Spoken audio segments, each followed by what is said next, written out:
Here's one thing you may be doing that's frustrating the people you interact with and what you should be doing instead. So let me tell you a story. Back in January, my father had a stroke and I had to tell coworkers where I was the COO that I was going to be out for the next 2 days. I simply said, my dad had a stroke, I'm going to be out. And although I appreciated people reaching out to see how my father was doing, what I didn't appreciate was the prying questions that were asked. I had people asking what medication my father was going to have to take, if he had lost his speech. They had looked up symptoms of strokes and they started asking me 21 questions about strokes and what was going on with my father specifically. So like I said, I appreciated them checking in to see how I was doing and to see how my dad was doing, but those that were asking those prying questions did not have the emotional intelligence to read out the situation and understand that those probably weren't the best questions in the moment. So here's how you can use emotional intelligence to help you in these situations and not put your foot in your mouth or frustrate people in the process. So the next time a friend or coworker messages you and says, hey, I'm going to need to be out because I'm not feeling well, here's what you should do instead. First, acknowledge what they said and that they're not feeling well.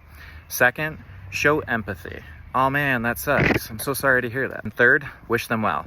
So whenever I get a message when somebody's telling me like, hey, I'm not feeling well, I'm gonna be out of the office for the next couple days, the response I usually give is, oh, I'm so sorry to hear that. That's super unfortunate. Let me know if you need anything.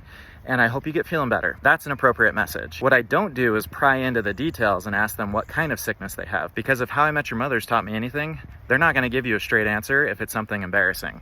So just don't even put them in a position to have to give you an embarrassing answer in the first place. You are not entitled to those details. Let me know in the comments below if it bugs you as well when people try to pry and get additional information when you're trying not to give them all the details.